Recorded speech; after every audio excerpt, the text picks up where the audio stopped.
ne peut complètement abandonner l'action. C'est pourquoi un véritable renonçant est celui qui renonce au fruit de toute action. Commentaire.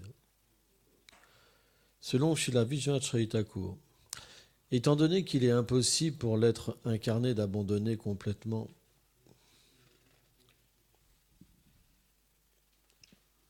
toutes les activités, il ne doit pas délaisser celles que les Écritures prescrivent. Afin de mettre l'accent sur ceci, Shri Krishna énonce ce verset. À ce sujet, il est dit dans la Gita 3.5 « Personne ne peut demeurer inactif, ne serait que pour un instant. »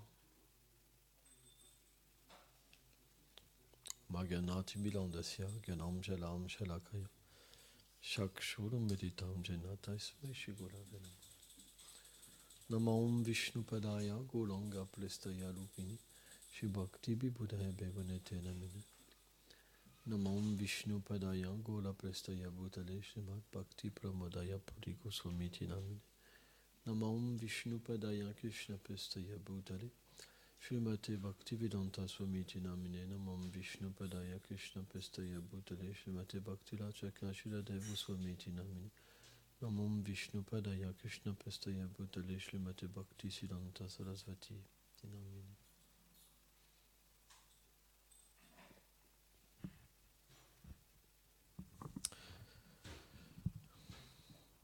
C'est une bonne question. Pouvons-nous renoncer à l'action ?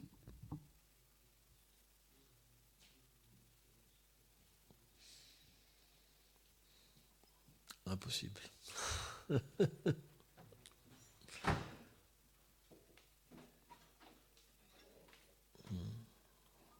Pourquoi ? Parce que la nature de l'âme, c'est d'être active, non passive. Dans le monde transcendantal, puisque le Seigneur a des activités, des divertissements, la nature de l'âme, c'est d'avoir des activités. On peut soit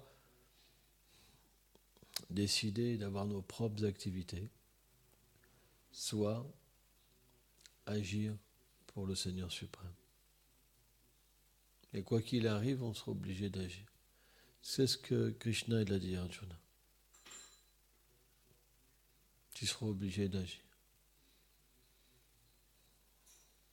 Or, la meilleure activité, c'est celle qui peut nous délivrer.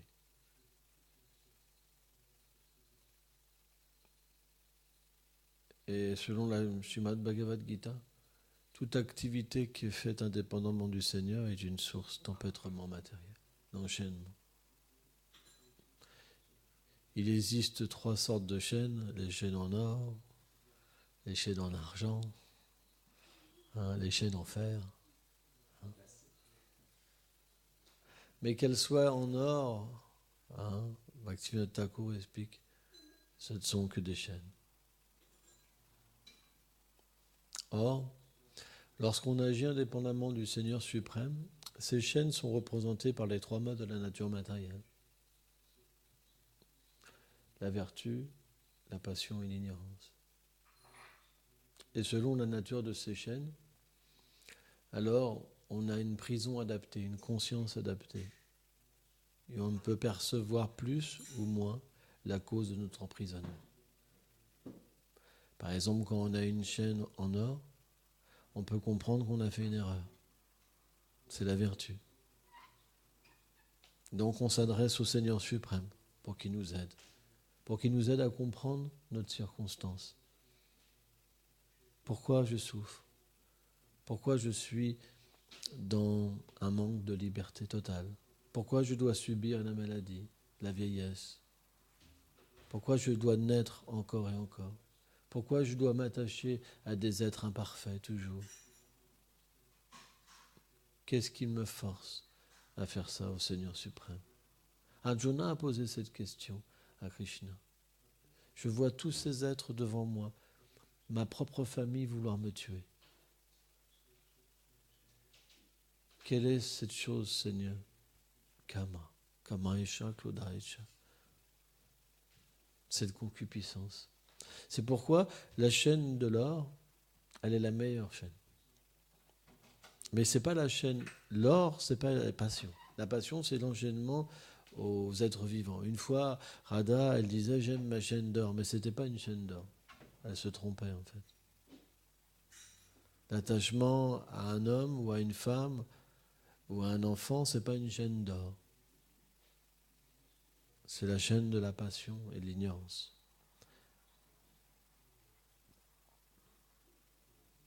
La chaîne d'or, c'est quand on se trouve conditionné par le corps, mais qu'on comprend qu'on n'a rien à voir avec cette situation, mais qu'on est obligé de subir encore les conséquences. Parce que ce n'est pas nous qui pouvons nous libérer.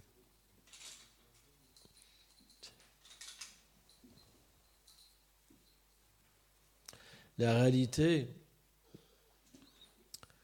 ce matin, je lisais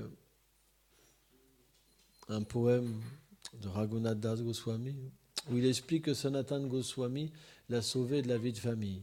Il dit la vie de famille, c'est comme un puits sans eau, et où il y a des souffrances illimitées.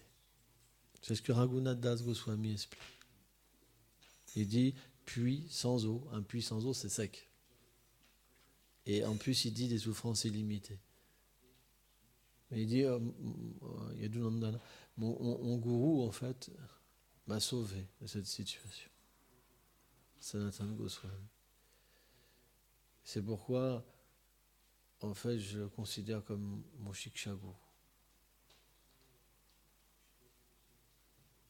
Donc, le point, c'est qu'on est dans une situation. On ne sait pas à quoi faire, on ne sait pas à quoi se rattacher. Et on est dans une voie où on nous explique que tout sera merveilleux. Mais on n'arrive pas encore à goûter cette douceur, ce nectar. Voir la beauté du Seigneur suprême, voir notre propre beauté, voir la beauté du service de dévotion. Qu'est-ce que c'est le service de dévotion? Mais, comme cette écoute des gloires du Seigneur suprême, cette pratique du service de dévotion, l'association avec les Vaishnavas, le chant des saints noms, le fait de venir dans le Dham, nous permet véritablement de percevoir que nous sommes d'une nature différente, alors nous aspirons véritablement à cette vraie nature. Comment ça nous serait possible tout abandonner, vie sexuelle, l'intoxication, tout ce que les gens aiment bien? Comment ça nous serait possible d'abandonner tout ce que les gens aiment dans ce monde matériel s'il n'y avait pas une substance supérieure? On serait vraiment des fous. Les gens pensent ça. Ils pensent vous jouez à la poupée avec les mortis. J'ai déjà entendu parler de ça. Vous jouez à la poupée. La mère de Yashoda, elle avait dit ah, vous adorez les poupées. Tu sais, comme les enfants, ils habillent leurs poupées, ils les coiffent, ils leur donnent un biberon. Hein? Il y en a même des poupées qui font pipi maintenant. Et qui disent caca, pipi, comme ça. Hein? Et donc, automatiquement, comme ils ont été enfants et ils ont joué à la poupée, quand ils voient la déité, ils disent vous vous occupez de poupée. Donc pour eux, c'est comme une perte de temps, c'est comme une chimère, c'est comme quelque chose qui n'a pas de substance. Et c'est vrai parce que si sans Sukriti on va sur l'autel, ça n'a pas de substance. Ça aura un résultat dans notre vie prochaine, mais dans cette vie-là, dans ce moment-là, ça n'aura pas de substance. On va se dire, qu'est-ce que je fais là? Je perds mon temps, je ferais mieux de regarder la Coupe du Monde, là ça va être la Coupe du Monde. Là. J'ai senti par exemple Gopal, il m'a dit tu penses qu'il y aura du monde au Havre pour la Coupe du Monde? J'ai senti qu'il y avait encore un petit attachement pour voir le match de football.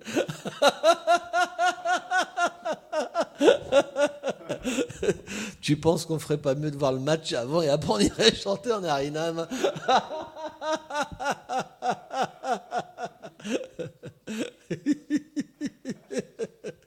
les garçons, ils aiment bien le football. Alors quand c'est la Coupe du Monde, les filles, elles peuvent pas trop comprendre ça. Mais les garçons, quand c'est le moment de la Coupe du Monde, c'est un problème. Au Brésil, les gens, ils sont fous de football. Quand le Brésil, ils perdent, il y en a qui se suicident même. Ça, tu vois. Et c'est d'expliquer que les dévots au Brésil, quand c'est la Coupe du Monde,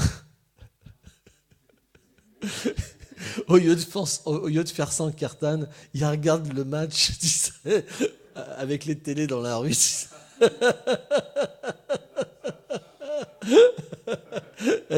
C'est un anartha terrible. C'est un anartha terrible. Il y a des choses comme ça qui reviennent chercher les dévots parfois. C'est comme ça.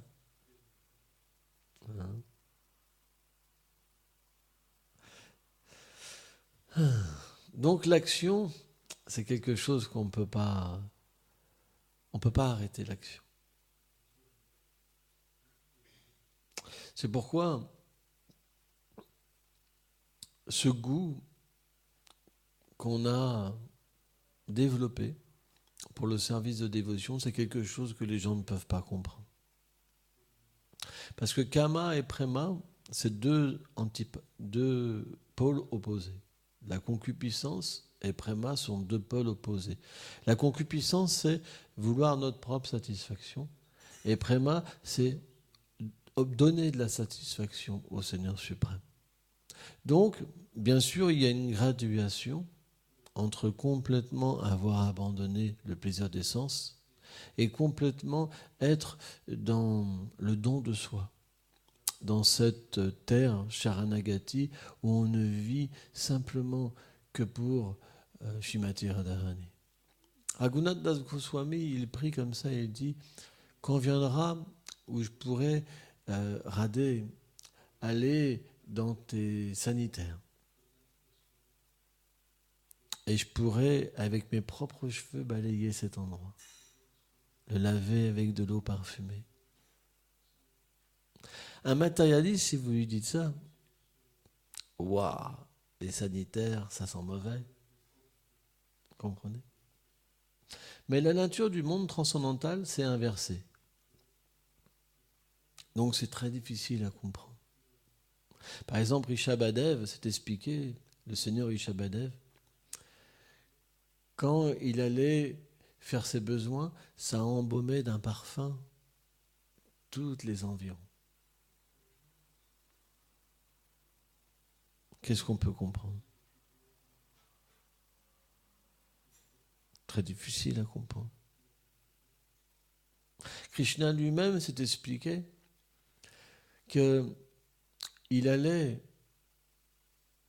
chez ses mères gopis, parce que dans le village de Vrindavan, Nandagram, Gokul, bon là c'était à Gokul, hein, il y a bien sûr Nanda Maharaj c'est le roi.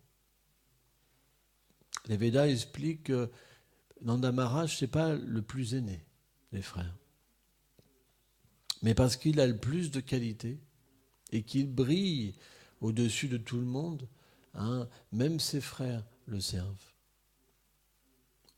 D'ailleurs, le nom d'Upananda,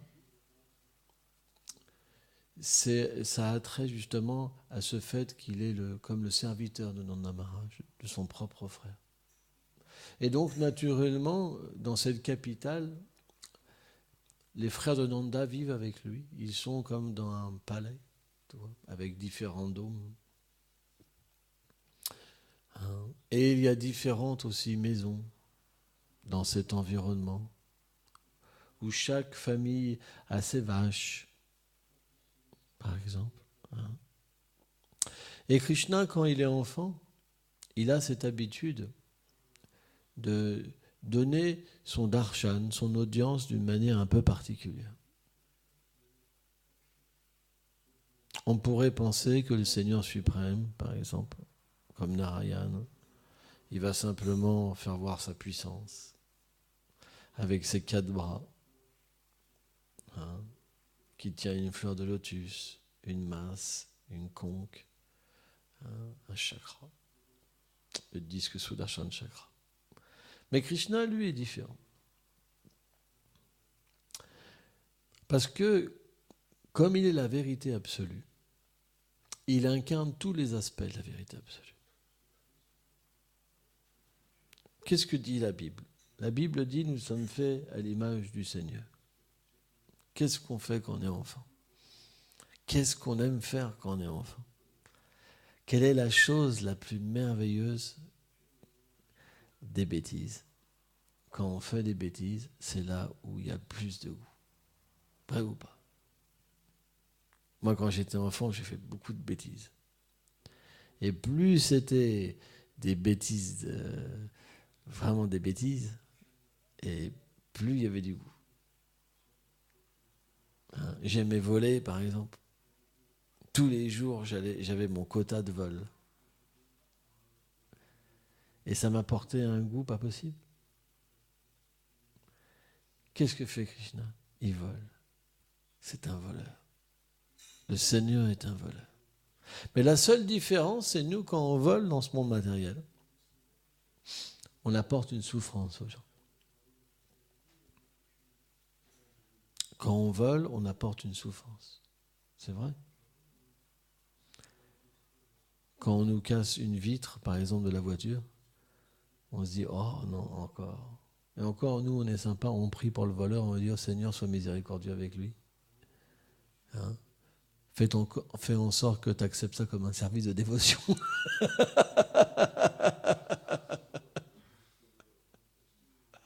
C'est ça la mentalité d'un Vaishnava.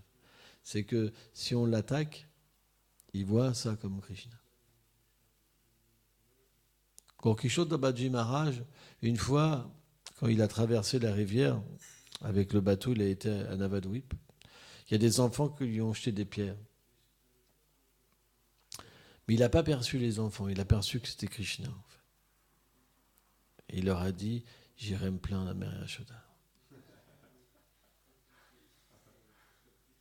C'est ça la nature des Vaishnavas. Mais pourquoi il y a cette vision ? Parce que comme ils agissent pour le plaisir de Krishna, ils voient Krishna partout. Or, quand on commence à prendre plaisir dans notre activité, on commence à perdre le goût dans le harikatha, dans le chant des saints noms. Et on a envie de dormir quand on entend parler de Krishna. Parce que cette connexion, elle ne peut se faire au début qu'à travers un véritable service de dévotion. Et le service de dévotion, ça veut dire je suis là pour lui. C'est pourquoi Raghunath Das Goswami, il parle de cette vie de famille où on prend plaisir, comme un puits sans eau. Parce que l'eau, c'est comme l'eau de la miséricorde, vous savez, l'eau. Un puits, ça permet de s'altérer, de se désaltérer. Mais un puits qui n'a pas d'eau, ça sert à quoi ? Ça sert à rien. C'est simplement un refuge de serpents.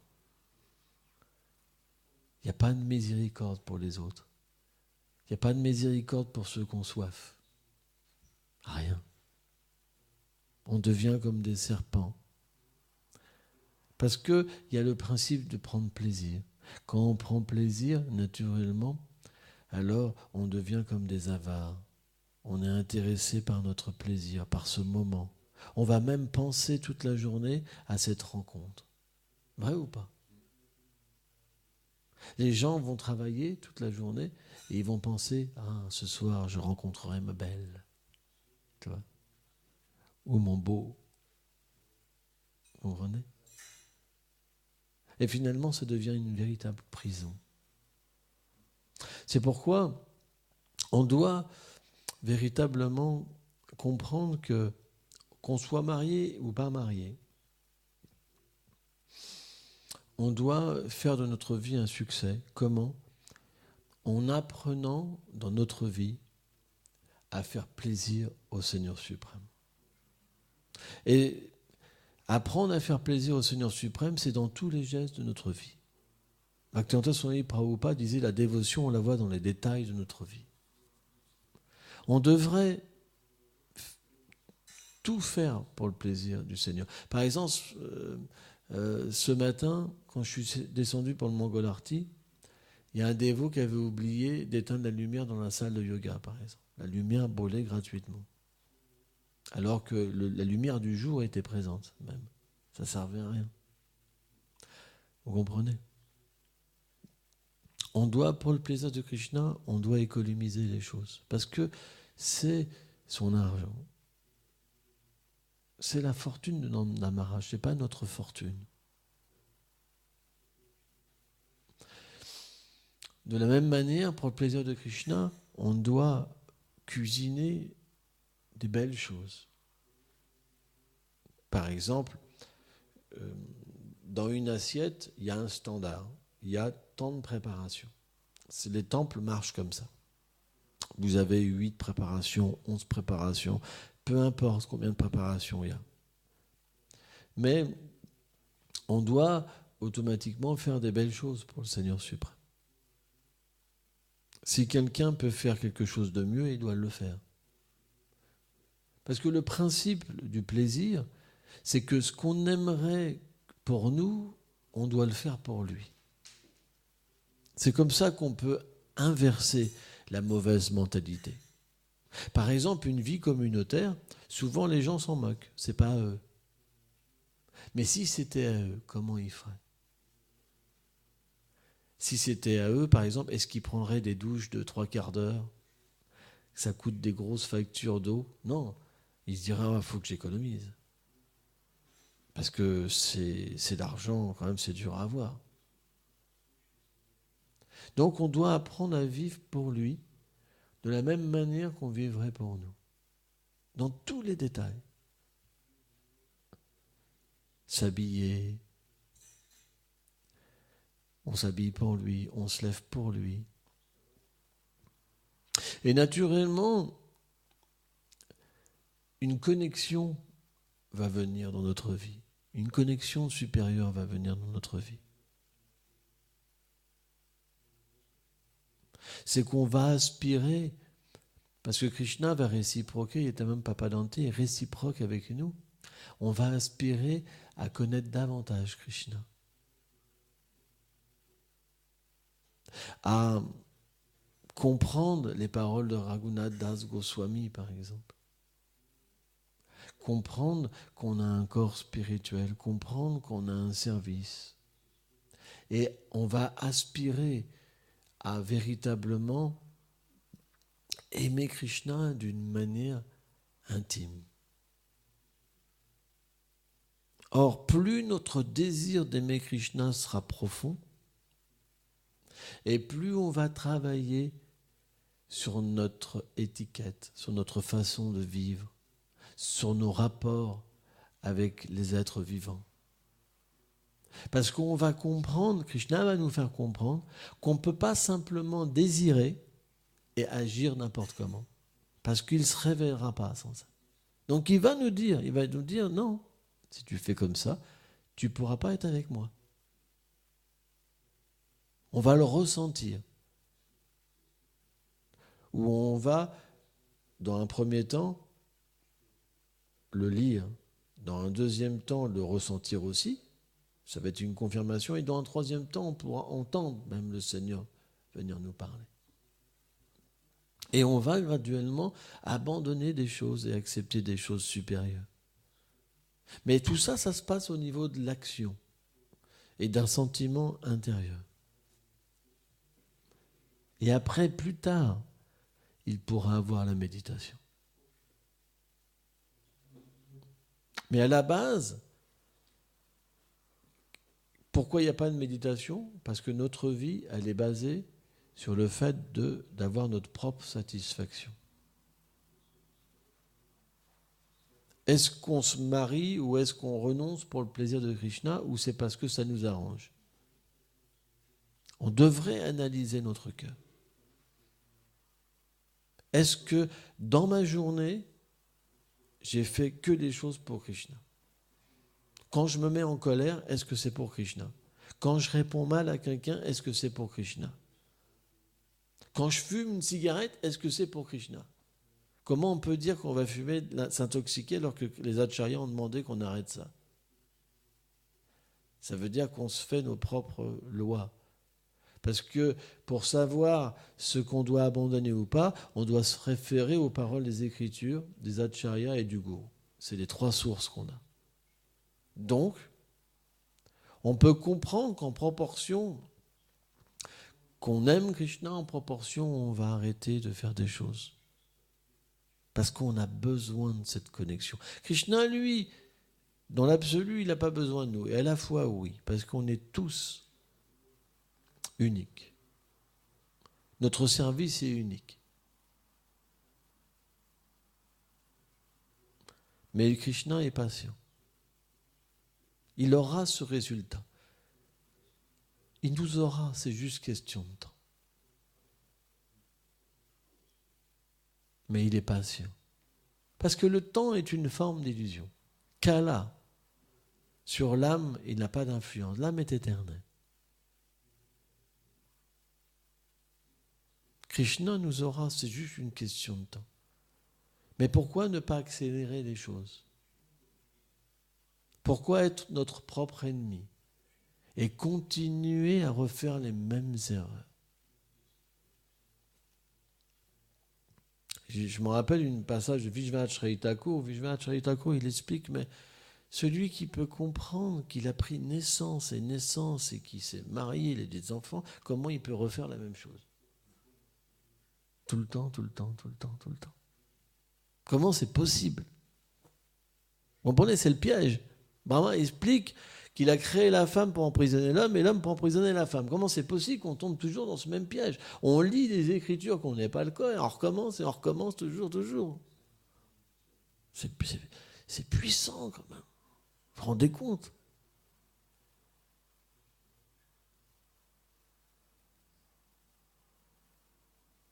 L'énergie matin est tellement puissante. Parce qu'on ne peut pas lutter contre elle. Parce qu'on a des désirs. Et que ces désirs, ils ne sont pas en relation avec Radha et Krishna. Ils sont en relation avec ce monde. Et Krishna sait qui peut véritablement abandonner tous les désirs. C'est extrêmement dur. Donc le Seigneur est tellement miséricordieux qu'il engage dans ton danse à travers ses dévots. Et il permet qu'on purifie notre existence. Parce qu'on n'aurait aucune chance. Si les gens, par exemple, il n'y avait que des renonçants chez nous, on serait beaucoup moins nombreux. Parce que les gens aspirent à des enfants, à une maison. Regardons combien il y a de brahmacharis dans le monde. C'est très peu. Chez le Bhakti Binoda Swami Maharaj, je disais qu'il y a une pénurie de brahmacharis. Il n'y a plus de brahmacharis parce que les gens ont les désirs.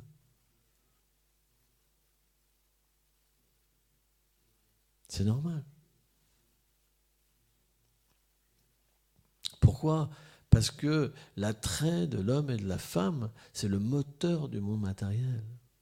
Srimad Bhagavatam explique ça. C'est ce qui fait mouvoir.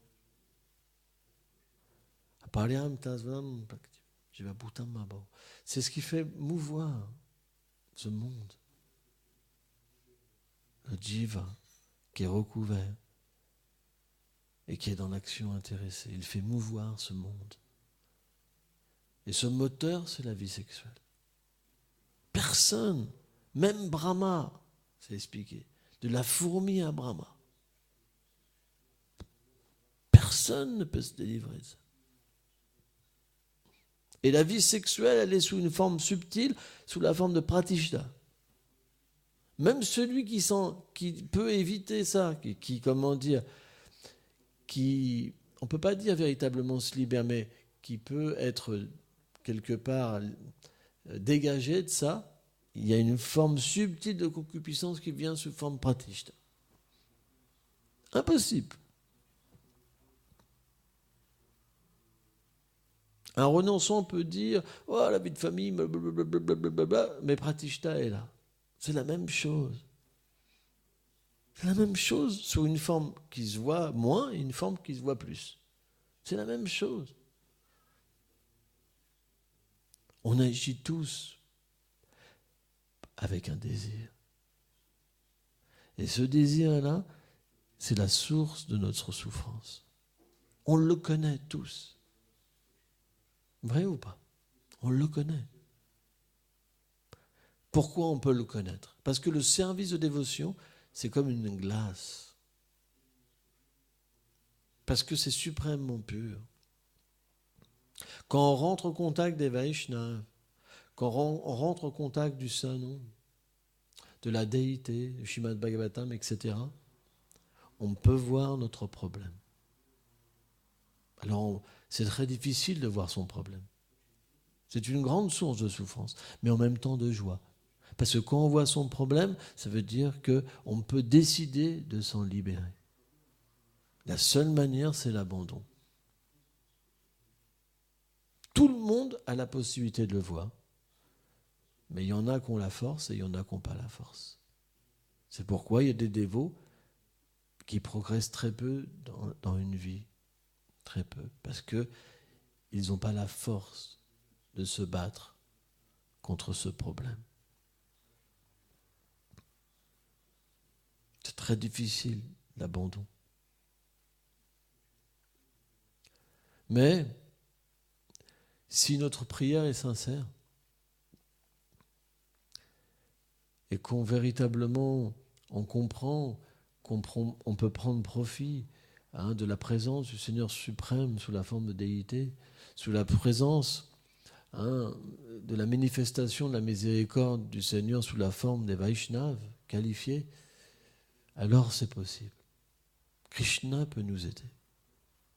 Krishna peut intervenir dans notre vie. Il n'y a que lui qui peut nous aider, qui peut nous envoyer de l'aide. Parce que ces obstacles dans la dévotion, personne ne peut les dépasser par lui-même. Ce n'est pas l'austérité, la charité, le devoir prescrit qui va attirer Krishna. Il explique ça dans la Bhagavad Gita, le Seigneur.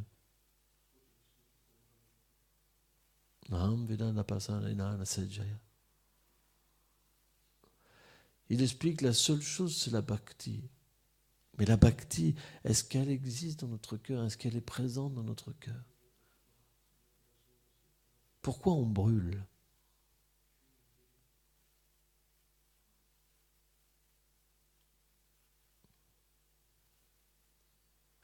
C'est parce que cette dévotion, elle existe que à Golok Vrindavan.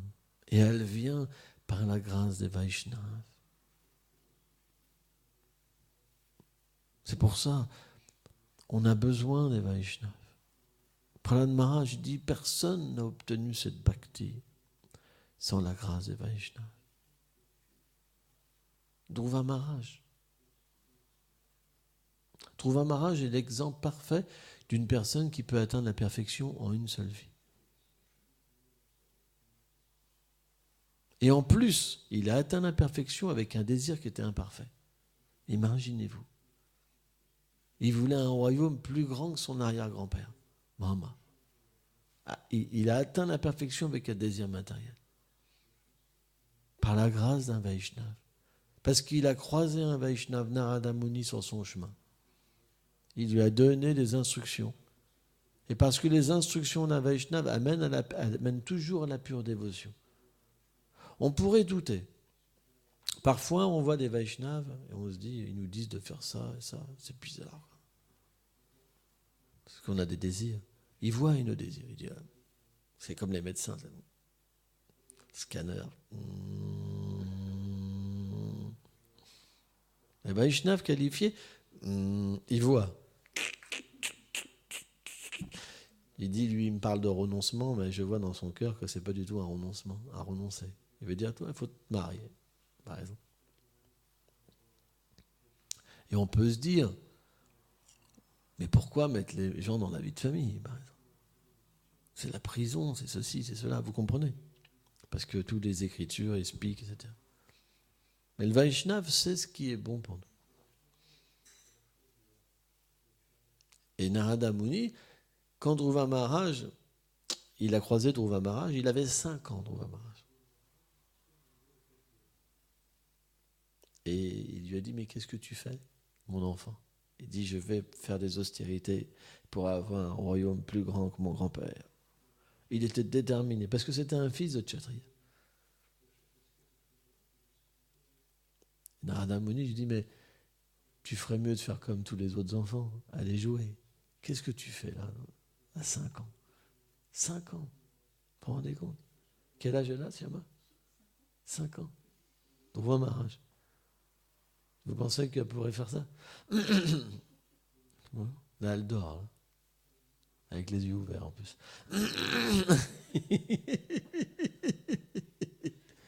Comprenez?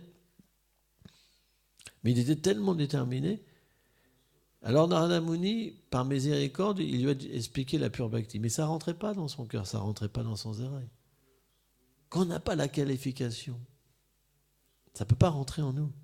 On a des désirs, on a des désirs, on a des désirs. Comprenez ça? Des désirs, des désirs. Donc finalement, Narada Muni, il dit d'accord. Fais ça, fais ça, fais ça, et tu pourras atteindre ton désir. Chante les saints noms du Seigneur. Om Namo Bhagavate Vasudevaya.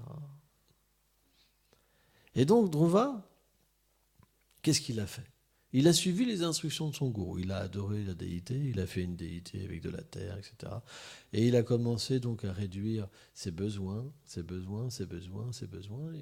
Et parce que l'instruction du gourou, qui est un Vaishnav qualifié, elle est en connexion avec le rasa, elle est en connexion avec Krishna.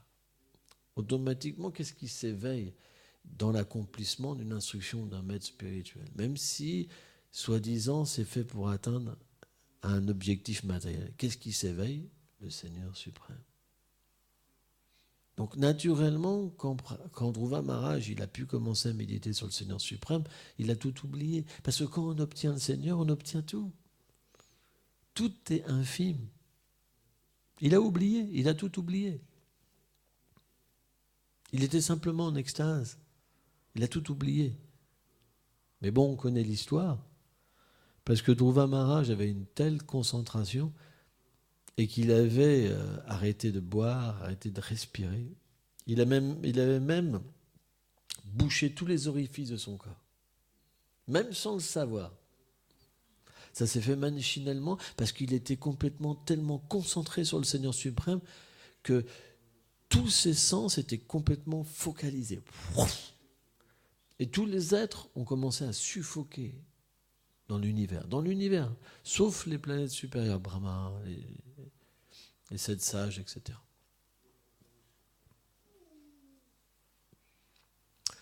Et donc, pour venir en aide aux demi-dieux qui n'avaient jamais connu une telle situation, qui n'avaient pu respirer, naturellement, Brahma a été voir le Seigneur suprême. Et le Seigneur suprême a souri parce qu'il est toujours conscient de l'activité de son dévot. On doit comprendre que quand on est sincère dans la dévotion, Krishna a toujours un œil sur son dévot. Il savait ce que Dhruva Maharaj faisait. Parce que naturellement, Dhruva Maharaj était complètement absorbé dans le Seigneur suprême. Et le Seigneur explique qu'il est réciproque avec l'absorption de son dévot. Donc, qu'est-ce qu'il a fait? Il est venu devant lui et il est apparu devant lui, dans sa forme de Prishnagarbha, à 8 bras. Et là, quand il était devant Dhruva Maharaj était encore dans sa position de l'arbre, avec les 2 mains comme ça, avec le pied contre une cuisse. Et à ce moment-là, le Seigneur a quitté la méditation de Dhruva Maharaj. Et ça a fait que, comme Dhruva a eu un choc de perdre sa plus grande richesse, il a ouvert les yeux. Il a eu un choc, il a ouvert les yeux. Parce qu'il ne pouvait pas perdre le Seigneur. Il a ouvert les yeux pour chercher. Et là, il a vu ce même Seigneur devant lui.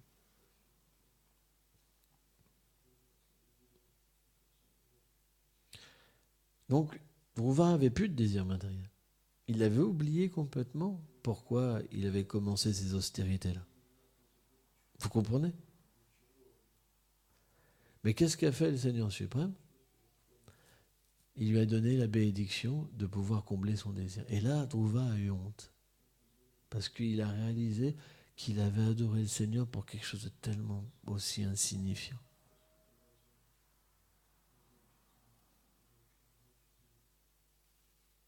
Donc, la même chose viendra à nous. L'exemple de Dhruva Maharaj, il s'adresse à nous tous.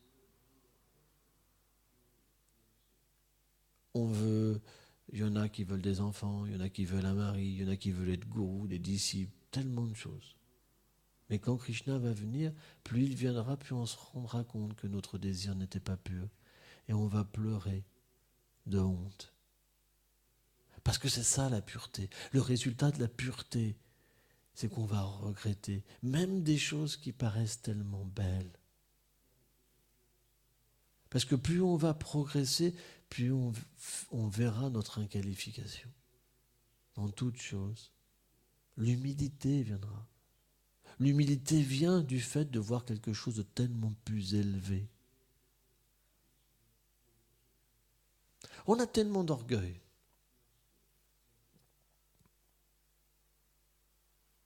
Par exemple, il y en a qui vont dire à leur gourou, « Gurudev, moi je te donne ma vie », par exemple. Mais c'est pas si simple. Dire des paroles comme ça, c'est pas si simple. C'est pas si simple de dire qu'on peut donner sa vie. Qu'est-ce qui nous dit qu'à un moment on n'aura pas une limite? C'est pas si simple. Est-ce qu'on pourra tout comprendre?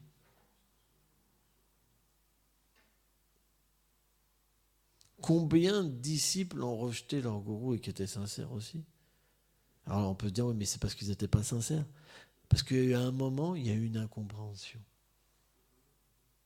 Parce que le monde matériel est tellement expert à nous tricher.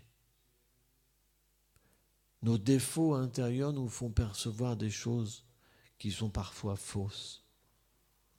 Et on peut même voir des fautes dans des gens qui sont authentiques.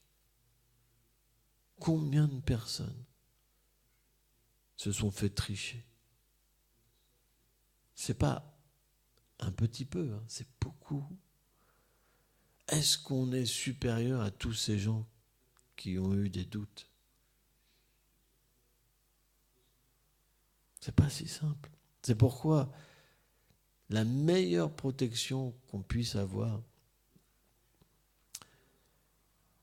c'est que on ne devrait pas être si confiant que ça. Prabhupada dit, un Vaishnav, il a très peur de Maya. Maya épuisante.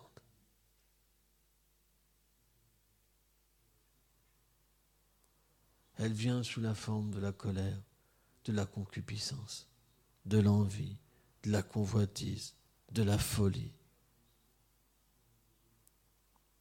Est-ce qu'ils ne sont pas là à tout moment, en train de nous faire croire que c'est notre réalité? Comprenez? C'est pour ça qu'on doit être vigilant.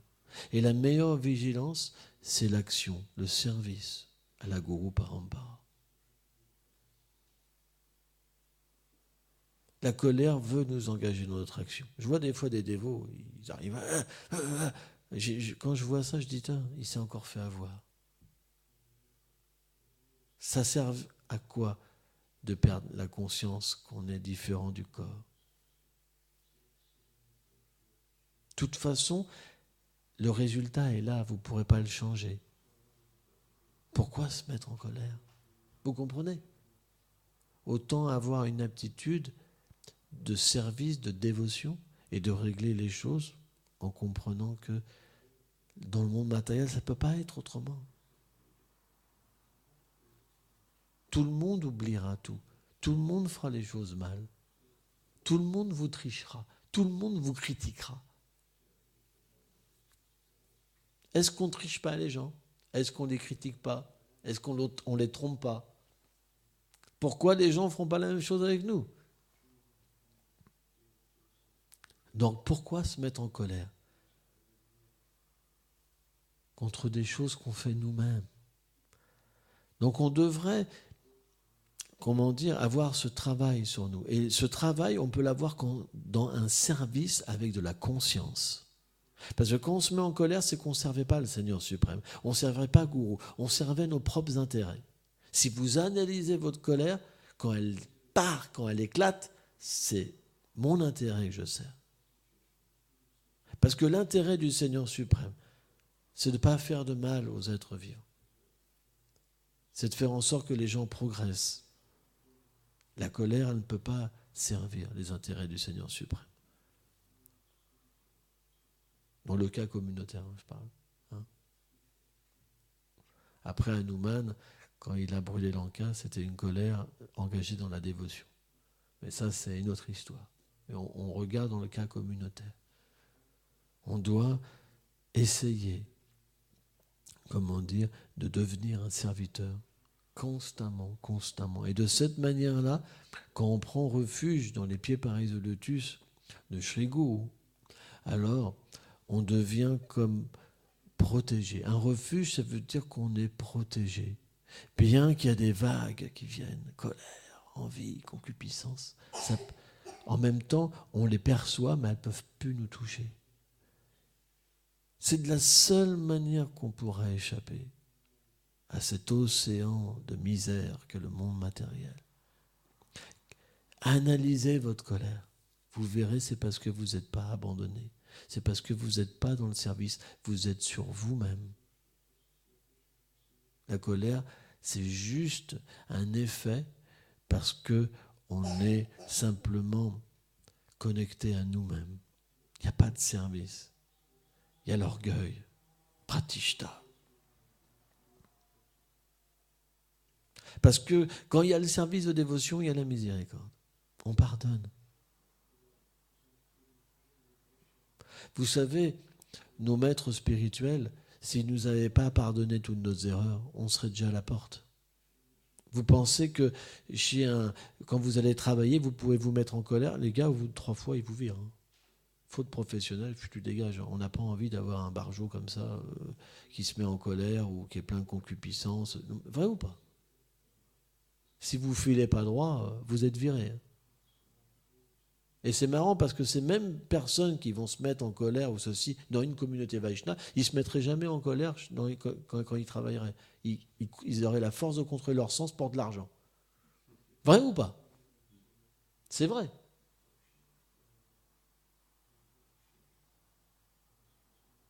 Donc on doit véritablement trouver ce patron qu'est le Seigneur suprême. Parce qu'il est tellement miséricordieux. Même si on se met en colère, même si on agit mal, il ne nous vire jamais. On n'a jamais vu un tel patron. Pourquoi pas le servir? Pourquoi pas voir sa miséricorde? Pourquoi pas changer notre cœur? Pourquoi pas devenir un vrai serviteur? Développer des qualités et rendre sa communauté tellement belle. C'est ce qu'il veut. Il veut qu'on soit des beaux dévots, des bons dévots, pour attirer d'autres parce qu'il aime ces dévots. Il y a ces serviteurs perdus. Il y en a qui ont oublié leur nature éternelle. Il a besoin de nous. Parce qu'il ne peut pas parler directement aux âmes conditionnées. Il ne peut pas se faire voir directement. Parce qu'il ne pourrait même pas le voir. Donc il a besoin d'intermédiaires. Il a besoin de nous. Et plus on prendra conscience de la mission, plus on pourra le voir. C'est pour ça que les grands Vaishnavas comme Abhay Chandra Bhaktivedanta Swami Prabhupada, ils ont fait une mission pour engager les âmes conditionnées. Parce que grâce à ce service, d'aider les autres à intégrer le monde transcendantal, on obtient cette qualification pour entrer nous-mêmes dans le monde transcendantal. C'est très scientifique ce que font les acharyas. La mission, c'est ce qui va nous permettre de... Quel progrès on va faire? Comment nous-mêmes on peut s'engager?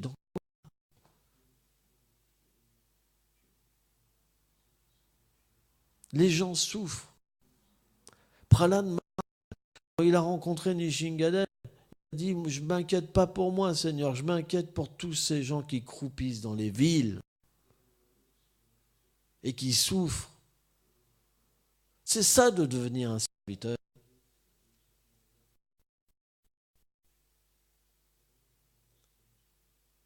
Un serviteur, il comprend ce qu'il a reçu.